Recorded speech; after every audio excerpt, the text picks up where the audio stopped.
Good morning, good afternoon, and good evening, anywhere in the world you guys are, guys and gals. Thank you so much for joining us today at this coffee and chat from the AI and Digital Technologies SIG from TESOL conferences. We're super excited today to have with us Dr. Walid Shawky. Joining us and sharing all his expertise and experience and giving us, I'm sure he's going to give us lots of ideas for the classroom and not only. So welcome everyone. Welcome Dr. Walid Shawky. Thank you very much, Robert, and it's my pleasure to be with you today. And I'd like to also welcome our colleague Aram for joining us today, and you, Robert. Actually, I mean it's great to have you both actually in our session in the session today. So Thank it's you. great.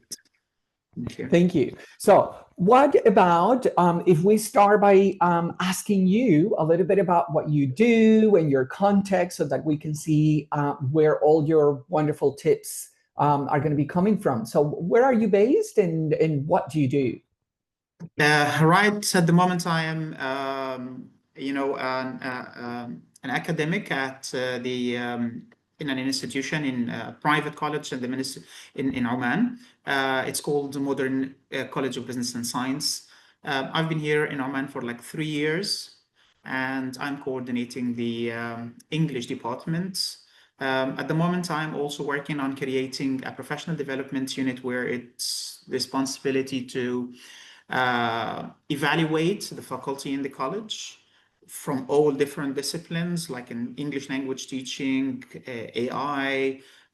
We also have departments in business, cyber security, and commercial law. So we are going to create a unit that would be responsible for evaluating all the different faculty members in the college. We are creating a framework of evaluation. Along with that, we're also going to curate what we call it a professional development opportunities and suggestions on how these people are evaluated at the moment and how they can proceed with their professional development. This is my situation at the moment, and I really love Oman. It's a beautiful country, and the people are really, really nice, actually, among the nicest I have seen in the Gulf. Before that, I worked in Cambridge University Press as an educational consultant for 3 years, where my responsibilities including promoting, their course materials, getting approvals from the Ministry of Education, working on adapting the course books to the Arab context. Like we used to have international course books created by Cambridge, but we adapted these courses into to the Arab. So we were selling these books, for example, in Saudi Arabia, in Emirates, in Lebanon. So we wanted to, I would say, make it more culturally appropriate to the Middle Eastern context. I will also trainer, like I used to provide training to all colleges and universities, even schools who were using Cambridge resources and materials. And before that, I was King Abdulaziz University in Saudi Arabia for like 10 years in Saudi Arabia. Wow. 10 years, yes, at King Abdulaziz University in Jeddah, where I was responsible for the professional development unit. Again, I was the head of professional development unit. So what's wrong with the camera? Can you see me? I Yeah, think there's, yeah, something you changed with the camera. I don't know what purple. happened. I don't know why. All of a sudden, I didn't touch anything. Right. Shall Yes, I shall I turn it it's off and on again, I purple. guess? Yeah, Probably. you can try and see. Yes, Oh, it's okay, better now. better. Yes, Yeah, it's it's back better. to normal. Okay. Great. Yeah. So Okay. during my work at King Abdulaziz University, I was responsible for the professional development unit. Again, creating a framework for teacher evaluation, providing workshops for training, and so on. Oh, Yep. okay. So this is That's all about, back in Egypt, I did, I worked in American University in Cairo. I worked in different language institutes as a language trainer, and that's it. right. Nice, all over the place. And I can see, for example, you're now in Oman. You mentioned Aram is in Egypt. I'm in the north of Spain. What about the Mhm. others, the chat box, our people who are following us now? It would be great to hear from you, like in the chat box, if you want to share with us where you are right now. That would be fantastic so that we can get a feel for Perfect. where you are. So if you Yes, go want ahead, guys. to, yeah. Tell us something about you. So we have Okay. Miss Rania Gamal. Could you please tell us where are you from? Zaranjis. I hope I'm pronouncing it correctly. Zaranjis. Hello. Can you tell us where you're from? You're muted. Am And I? Oh, in the chat box, I yeah, can yeah. see, yeah, Zaranjis, you're muted, Zaranjis. You are muted. No, you are. I yeah, can see her face. She's trying to say something. Okay, type it, type it. yeah. Typing is fine. We can see Heba in Saudi Arabia, Eva is Doha from in Saudi Egypt Arabia. as well. We also have Salman Miss in Saida. India. That's right. We also have Miss Aida Okay, joined. right. Okay, we'll keep an eye on the chat box. Let's get started Yes. with a warm up poll. So impact, about the impact of AI on learning. So I'm going to share a poll with you. Let me just admit more people. They keep coming in. And let's see what people think. The use of AI tools in the classroom. So let's see. Just one sec. Just one sec. Let me just open the poll. So Go back. Just one second. Yes, the I use think of Zaranj says that we unmuted her. We muted her, so Yeah. let me unmute, I think, if we Yes. can. Oh, okay. Hello. There Yes. you go. Okay, Hello, sorry. everyone. Can you hear me? Yes, we can. Yes, we can hear you now. Yes, I'm Zarangiz. I'm English teacher from Tajikistan. Oh, Oh, wonderful. perfect. Thank you for joining Tajikistan. us. Yes, It's it's great to second have time you. I'm joining you. Yes. Wonderful. And Thank you and welcome. Zarangis. Which level do you teach in Pakistan? I teach from 5th grade till 11 in Perfect. international presidential school. Do you use AI in your classrooms? Sometimes yes, but I use it for my making plans, for making PowerPoint presentations. But we use books, yes, when we want students to make some according to our tasks. When we want them to make something, we let them use, but not all of the times. But teachers use this AI, yes. Yeah. Great. Thank you so much. Great. Just for Thank you. everyone, the poll is open now if you want to vote on the use of AI tools in the classroom. And also welcome to Ida from Egypt. The poll is open. We're just going to give you a few more, another 20, 30 seconds if you want to vote. We have basically 5 questions. Number 1, yes, significantly improves their skills. Number 2, somewhat improves their skills. Number 3, not noticeable improvement. Number 4, I'm not sure, I haven't used AI tools yet. And number 5 is actually doing the opposite, hurting their skills. So let's see, 2 people have voted. Let's see the others, if we can get a couple more votes. Yes, Ms. Rania, please. Salman, Dua. Okay, could you please tell us what do you think? Does it actually improve your students' language skills? Or no, it's deteriorating it? You muted yourself again, Zarangis. No, it's us again.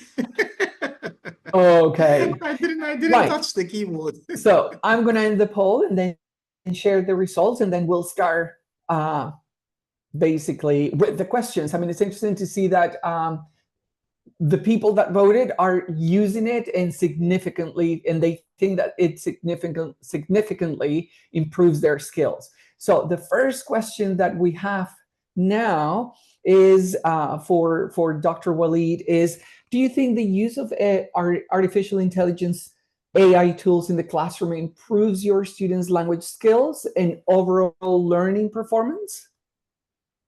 Well, at the moment Yes, sometimes. Yeah, go ahead, Zarangiz, go. The question is Yes, to Zarangiz, right? No, yeah. the question is, well, yes, go ahead. Go ahead.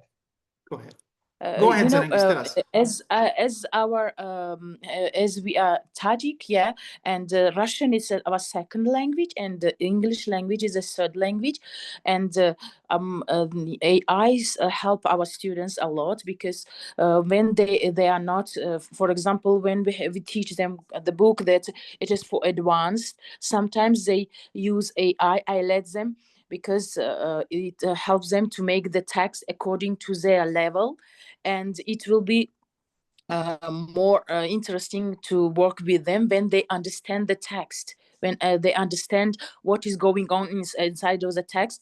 In that case, I let them, for example, about world literature.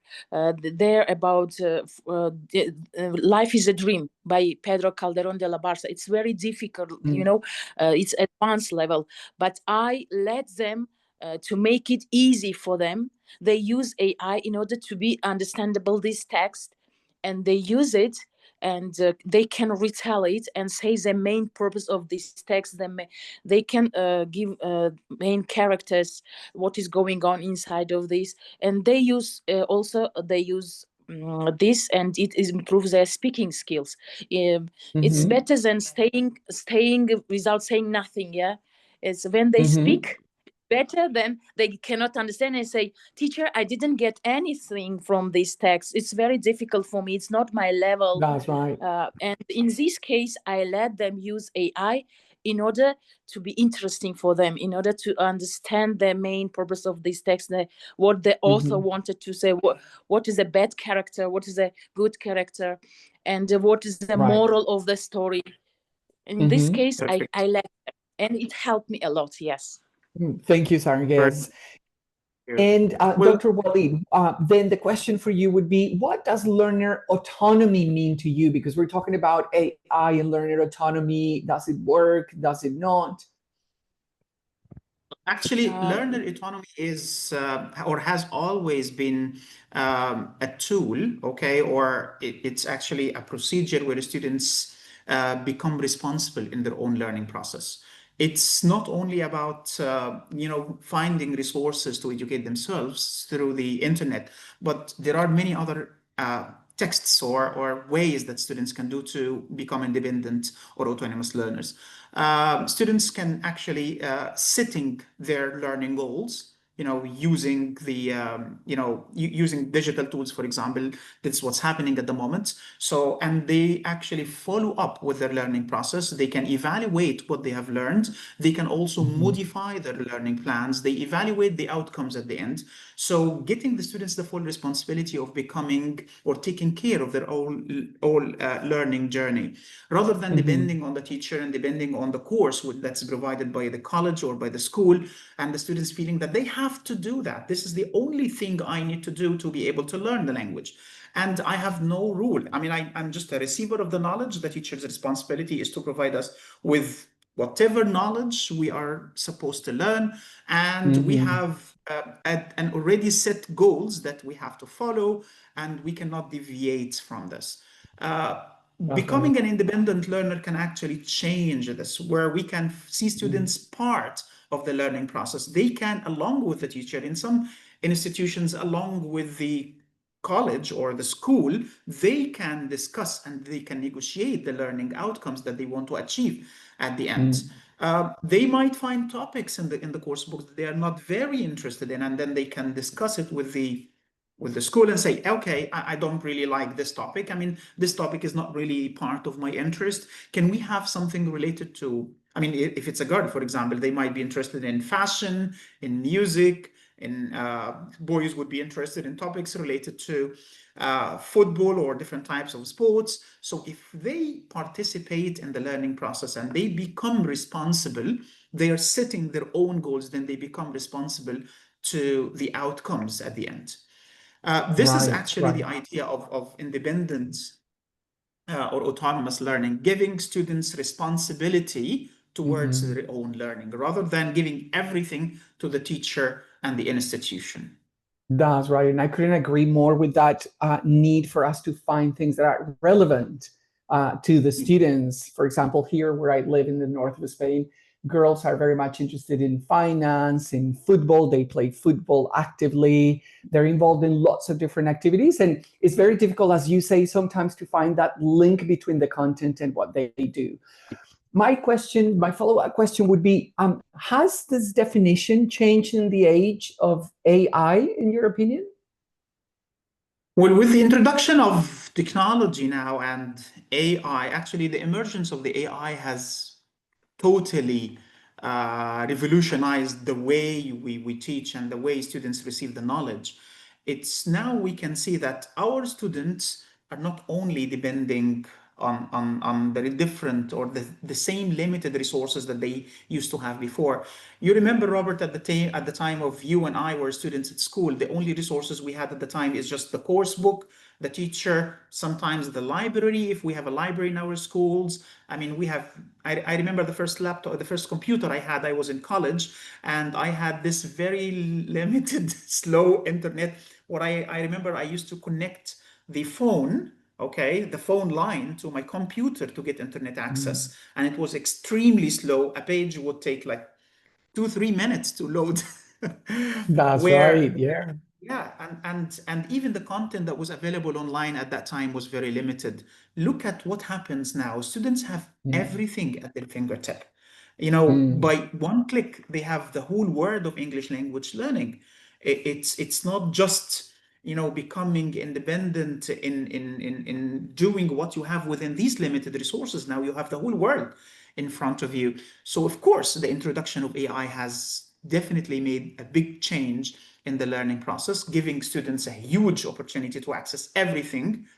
But the responsibility of a student has also changed. Rather than only becoming or setting goals and evaluating these goals, now students need to be critical thinkers about the content that they receive from the internet.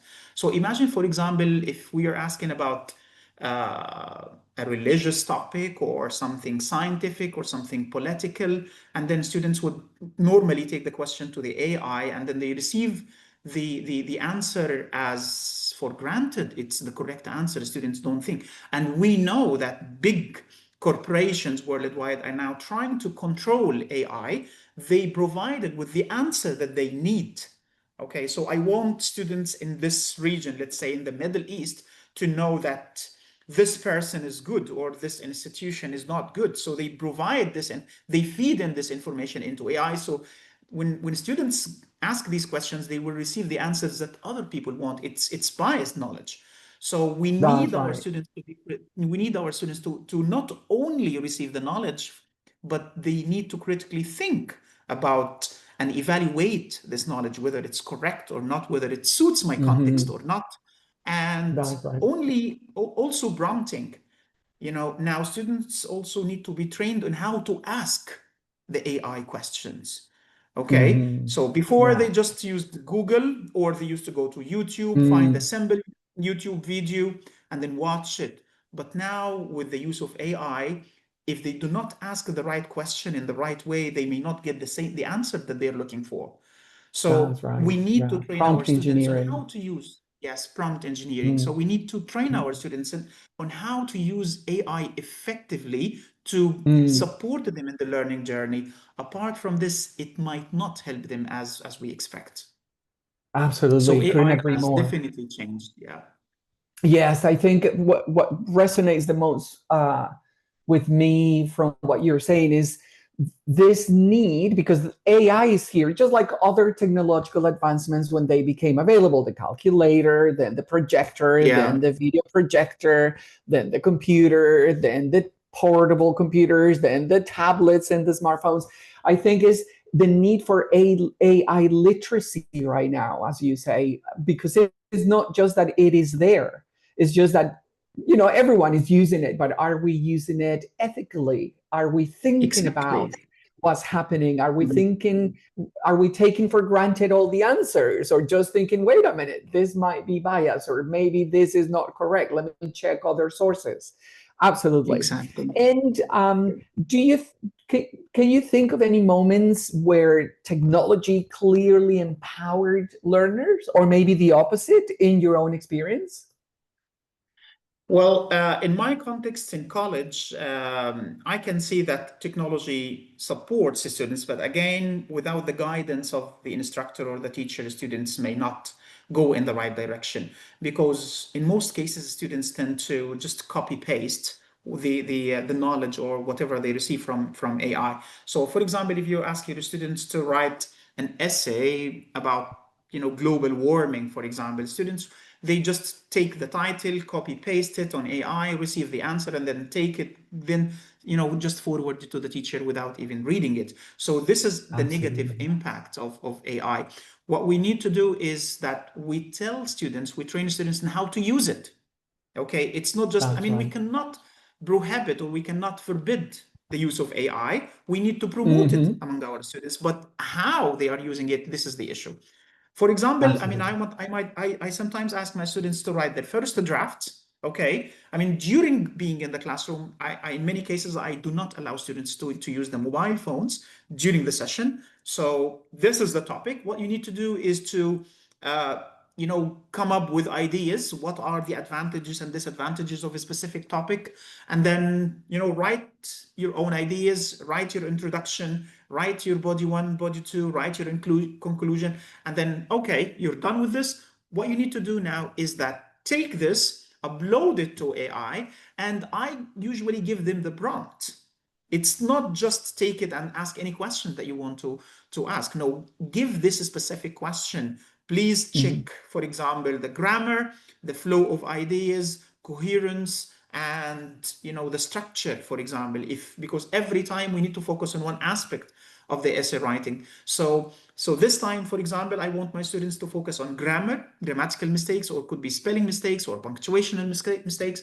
So go and ask this. What are the punctuation mistakes? And then when the students receive the answers, I ask them, okay, what are the changes that you need to do? Here are the changes. Perfect. Why do you think this is correct? Why do you need to put this word as a capital letter, or why do you need to add a question mark? Because they have to understand. It's not just taking the knowledge from AI and then using it. If, you know, AI, for example, suggests that this sentence should be in the present perfect rather than the past simple. So then you need to ask your students why. Okay, encourage them to think. Okay. Similarly, in speaking, I sometimes encourage my students to use chatbots to improve their pronunciation. So go to this application or open it in your mobile phone, pronounce these sentences, and then tell me if your pronunciation is correct. See what answers are you receiving, and so on. So it has both actually the positive and the negative sides. The most important is that you avoid over-reliance on the use of AI, and make sure that your students are using it ethically and as you want them to use it for the benefit of their students, rather than demotivating them and then reducing their critical thinking skills.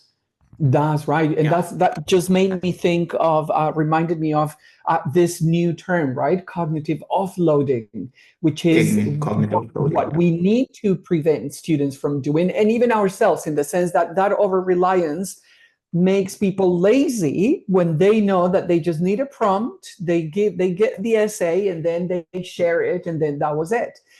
I really like what you share, because that process, the same thing with writing, right? So it's process writing. Exactly. I focus on the process is where the learning is where they can use it, but we are basically using AI to teach them at the same time individually, identify the mistakes. Why were those the mistakes?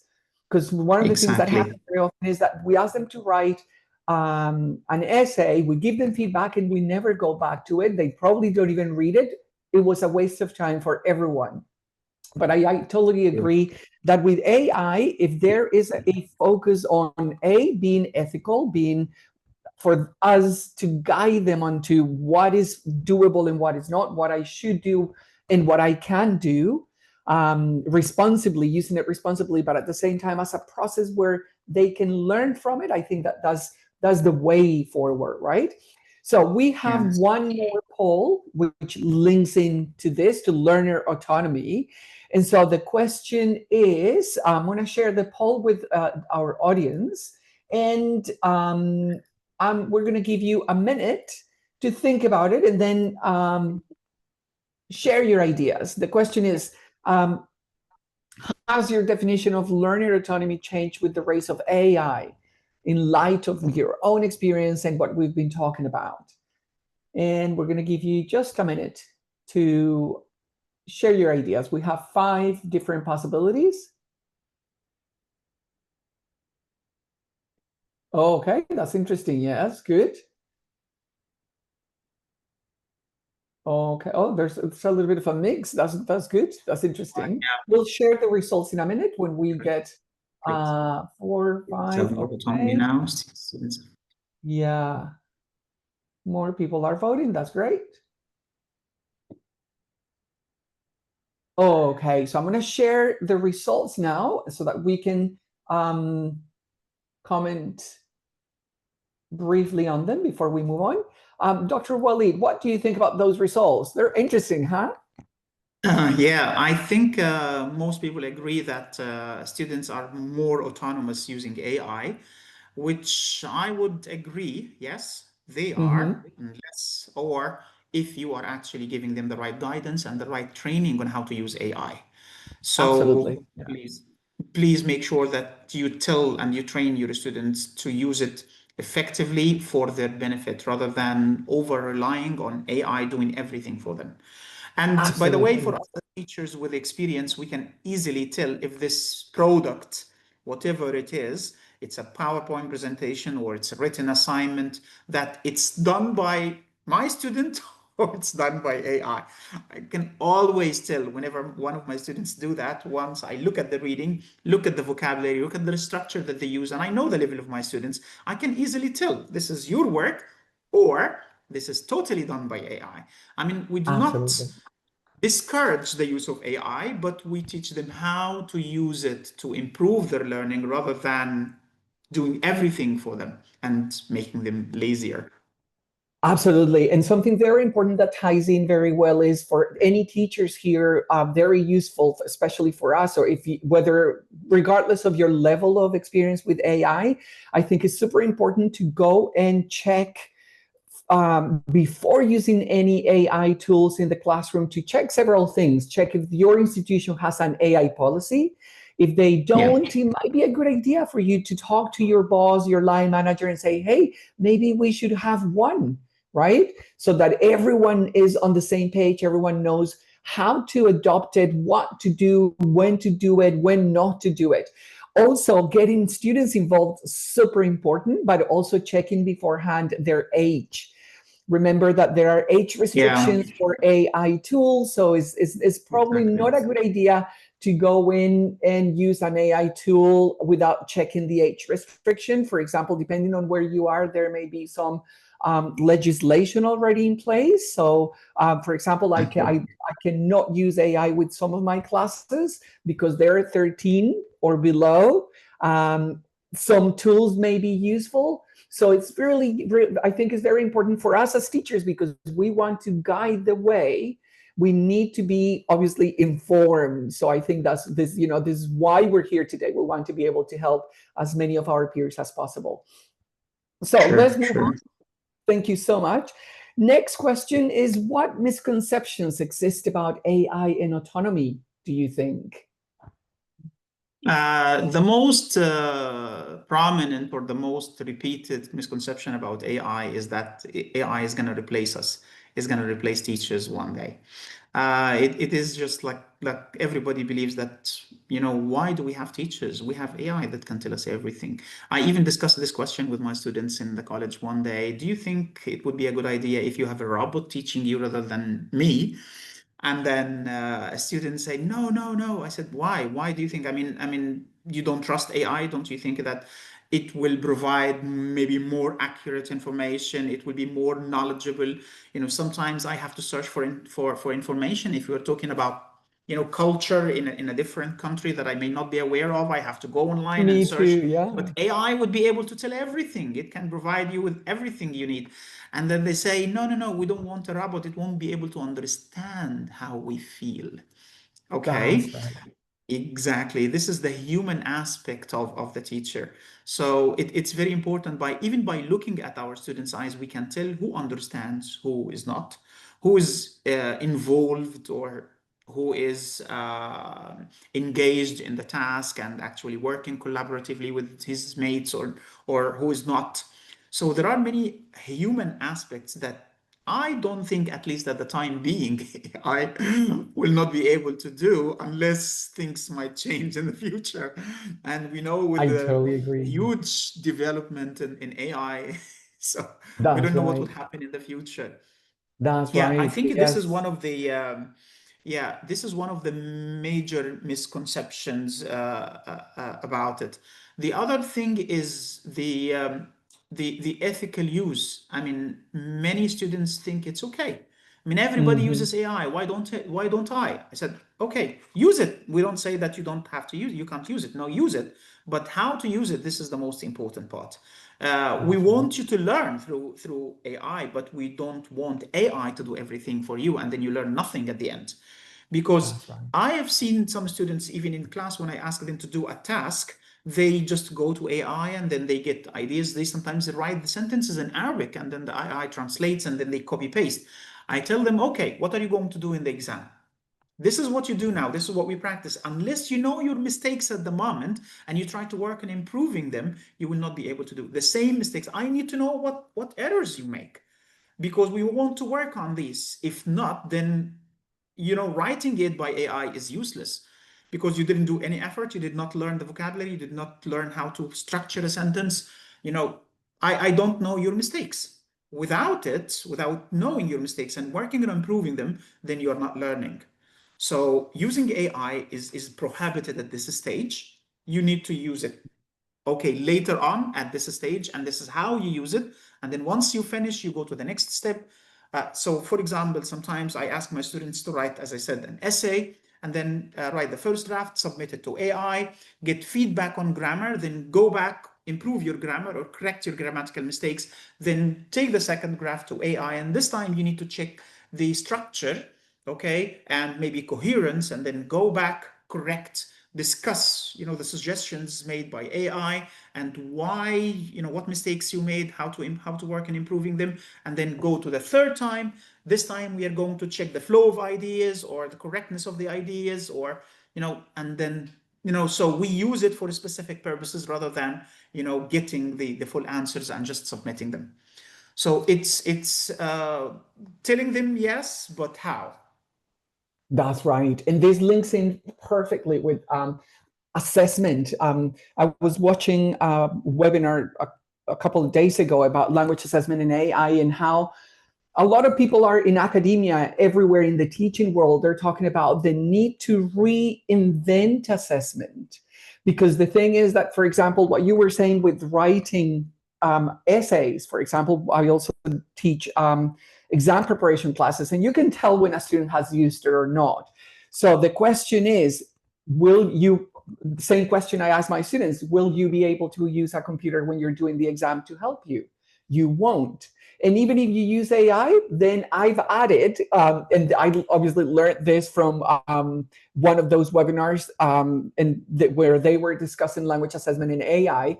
And it is that when people use AI completely, like let's say for 90% of what they're doing, and then just copy and paste and maybe tweak a little bit here and there, but it's really not, they're not invested mentally, they can't really talk about it or tell you about it, Yeah. because we only learn that, and we're only confident enough to talk about the things we have had to think about and process, and my mistakes were here.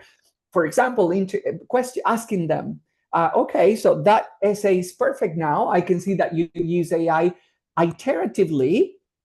And that is great. Now tell me, what have you learned from the process? What were the initial mistakes? I know because, for example, one of the things that some of the universities that I've worked with recently, if you use AI, you must have an AI transparency statement showing where Yes. and how you used it. So I think that's the way forward, where we question students and say, okay, this is great. You are at B2 level. However, this is a perfect essay. So let me ask you some questions about it. If Exactly. they're able to tell you about the process and about the content, it is, I think, is fair that they then get the grade, the normal grade. But more often than not, they can't because they have not used their brain to go through the process. And this how process or this how questions should be set earlier before we start the task. We should tell students that, okay, whatever you are submitting, you have to answer questions related to whatever you wrote or said or presented, so that you not only need to submit it. There are some specific questions about the process. Okay, how did you come to this conclusion? Why did you include this part here? What do you mean by this idea? Could you please explain this sentence or this idea to us? Why did you use this connecting word? Why? I mean, you need to ask them these questions. I need to be ready to answer these questions so they know from beforehand, before they start working on a task, that even if they are going to use AI, they will be asked questions about it. If they do not, even if it's done by AI, they have to read it again, modify it, critically think about it, be ready to answer any questions. I mean, I don't have a problem, getting something done by AI, but you have to make sure that you understand it, you contributed to the process, okay, and you're able to answer this. So even if it's done, you need to answer questions about it. If you don't understand it, then it's useless. Yeah. And I've started asking my teenage students whenever they have to submit essays that I tell them you can submit them digitally or in writing, but if you use AI, you must add an AI transparency statement. And I've given them an example. So AI was used at the ideation process, blah, blah, blah. This is the link to the prompt. These are the initial results. And my amendments were made in paragraphs 1, 2, and 4, for example.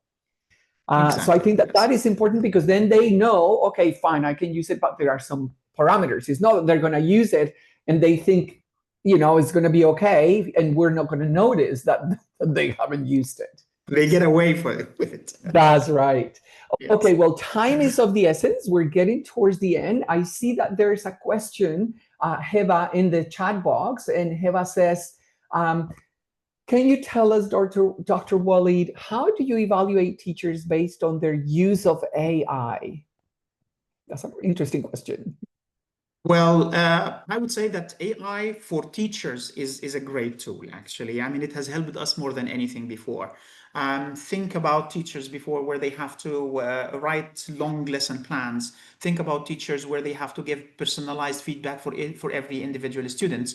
Think about the time where teachers need to write reports, single report for each individual student, and how much time you used to spend in this.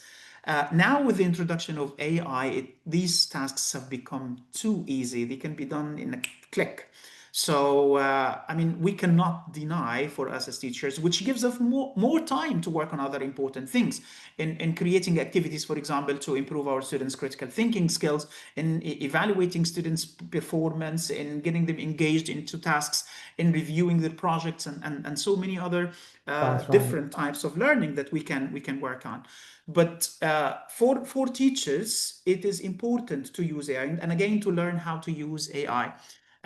Prompting is very important. Prompt engineering is very important for teachers to learn how to ask questions. If you're designing a task, an activity, or this is what most of us usually do at the moment, is that go to AI if you would like, to create multiple choice questions about story or about a reading text or anything.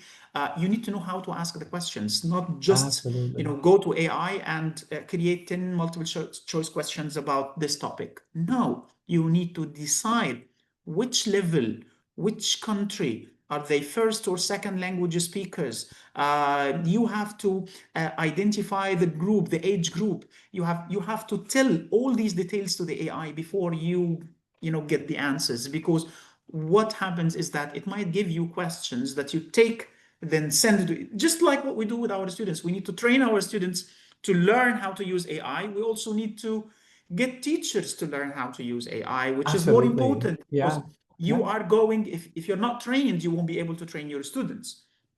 So That's right. train yourself, get courses on how to, design your prompts to use an AI, and then you can get the answers that you can use in your class. That's right. Because in many cases, I can see questions that are totally irrelevant to the students, I hear you. irrelevant to the level, vocabulary too way above the students' heads. That's right. Questions that are too challenging or too easy, and then it becomes useless. Okay, you create something that is not appropriate for your students. It is very helpful, as I say. You can also use it to create differentiated activity. So I have, for example, two groups of students. Some of them are doing well. Some students are struggling with this vocabulary. Could you please differentiate an activity for this specific level students in Egypt? They are in grade 4 or 5 or 6. They have done well in the first exam, but they are not doing well in this. They have, you have to explain clearly the situation to the AI tool so that you can receive appropriate, answers that you can use in your class.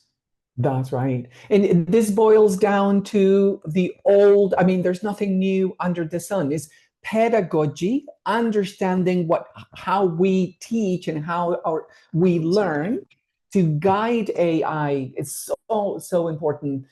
Totally agree. So I thank you so much, Dr. Walid. We're way past the hour. We just want to say thank you so much to everyone. Thank you for your time and for sharing so many wonderful tips and classroom-based experiences, and also for all the tips and pieces of advice that you shared with us today. Thank you, everyone, for being here. It's been great. Thank you for the questions, for participating in the polls, and for sharing all the information in the chat box as well. So have a great day. And remember, AI supports teaching, but we teachers inspire it. I want to leave you with that thought. Yeah, thank you perfect. so much. Thank you very everyone, much, Robert. have a nice day. I really appreciate your presence, Robert. And I'd like to thank all the attendees today.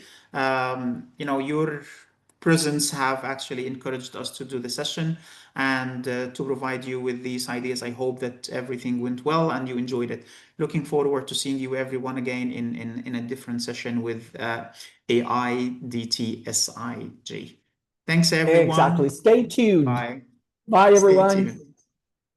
Thank you, everyone. Bye-bye. Thanks, Asma, Fazr.